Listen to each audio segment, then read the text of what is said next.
Okay, so we all know that Time Lords exist in the universe of Doctor Who, but did you ever think that the universe of Doctor Who exists in other forms of pop culture? So I had a talk with my friend a while ago about how she thought that James Bond was a Time Lord. Hear me out, the facts are there. It would explain why he's been in action for so many years and he's actually gotten younger sometimes. His appearance constantly changes, he's referred to as the Ace, and I mean, hey, he's British. It is not unknown for Time Lords to suffer some sort of amnesia after regenerating, so that would explain why Craig's Bond doesn't know that he was already a 00. As a Time Lord, he refers to himself as the Bachelor, which means we have the Doctor, the Master, the Bachelor.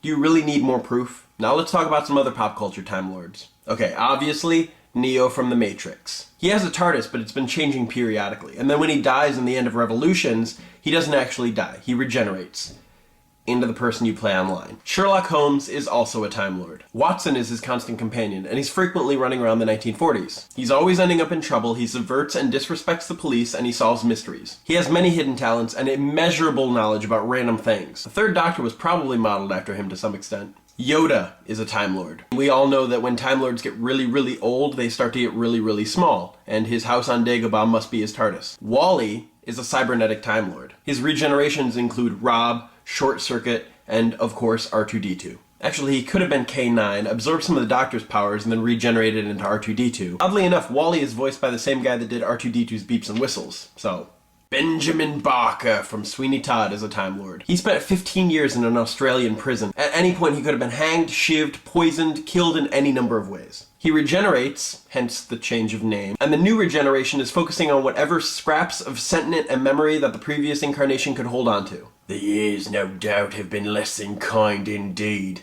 That would also explain him regenerating into a much younger man for the movie version. In The Wizard of Oz, Dorothy is a Time Lord. I mean, come on, her house is her TARDIS. In Pulp Fiction, Samuel L. Jackson is a Time Lord and the briefcase is his TARDIS. I mean, come on, how cool would that be? Gallifrenian or do you speak it? Who put these snakes in my TARDIS? In The Adventures of Pete and Pete, Artie, the strongest man in the world, is a Time Lord. Well, let's see. Eccentric?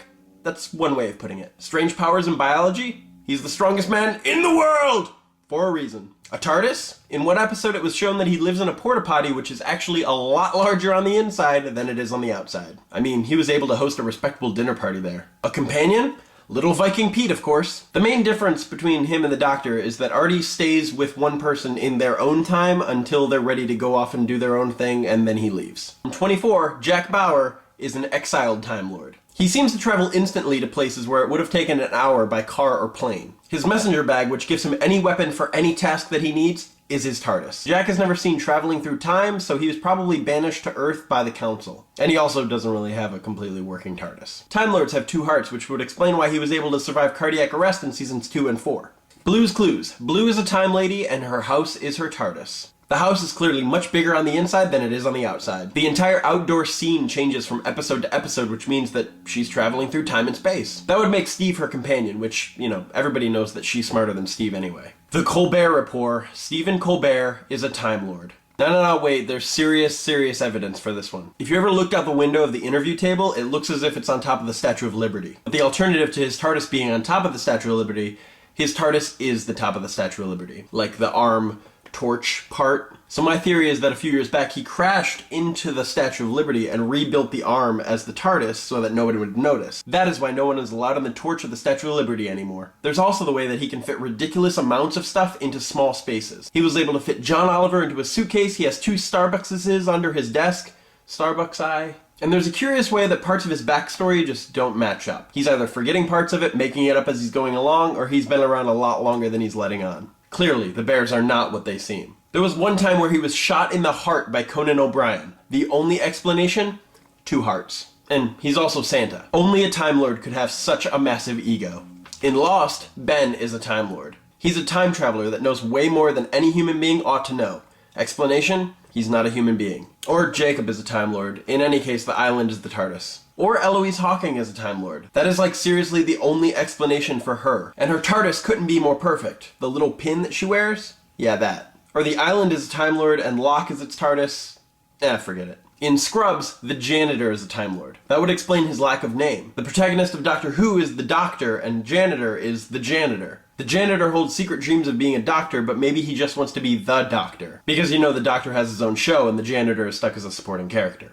His key works with everything that enters or is near the hospital because it's a TARDIS key. In Sesame Street, Gordon is a Time Lord. He's been played by 3 different actors, and no one on Sesame Street seems to notice, which means they know that he regenerates. I mean, the Muppets are all aliens, right? But one of the aliens refuses to leave Gordon's TARDIS and has since turned it into a complete pigsty. Yep, Oscar. Oscar's trash can is Gordon's TARDIS. Does anyone know about the Trash Gordon stories that Oscar reads to Slimy? Well, they're not actually Trash Gordon stories. They're some sort of log of Gordon's adventures before coming to Sesame Street. You know, maybe all the Muppets are Time Lords. They all exist at approximately the same ages, even after Muppets are born and grow up. They're still the same age. Plus, Oscar and Gordon have regenerated with different colors of fur. Stan Lee is a Time Lord. He appears in multiple Marvel movies and is frequently seen with 1 or 2 attractive young women. Clearly, he's a Time Lord, except he focuses on traveling between realities rather than time and space. In Across the Universe, Mr. Kite is a Time Lord. His tent is his TARDIS, and the blue people and the Hendersons are aliens. Prudence would have been his companion if her friends hadn't happened upon the circus. Mary Poppins is a Time Lady. She arrives mysteriously, causes havoc, fixes it, and then leaves. Her bag, it's much bigger on the inside. She's practically perfect in every way. Doesn't that just ring of Time Lord arrogance? Bert is one of her former companions. He can kind of sense when she's coming along, probably hears the whoosh of her TARDIS. Tea parties on the ceiling, or a disturbance of Earth's gravitational pull. Entering a chalk drawing, or a rift between realities that she must seal up. Supercalifragilisticexpialidocious. Alien dialect, or her real name. I don't know. In Charlie and the Chocolate Factory, Wonka is a Time Lord. There are a couple options for his TARDIS. It could have been the boat in the 1971 version, or the Great Glass Elevator. And the most logical one, the Big Comfy Couch. Everyone in that town is a Time Lord / lady. Lunetta's a Time Lady, and the Big Comfy Couch is her TARDIS. And Molly's her companion, of course. The 10-second tidy is her way of speeding up time. It explains how she can put so much stuff in and out of the couch. It's bigger on the inside. Can you guys think of any hidden Time Lord ladies in pop culture? Let me know in the comments. I just don't understand why the Doctor thinks that he and the Master are the only ones left. I'll see you guys later.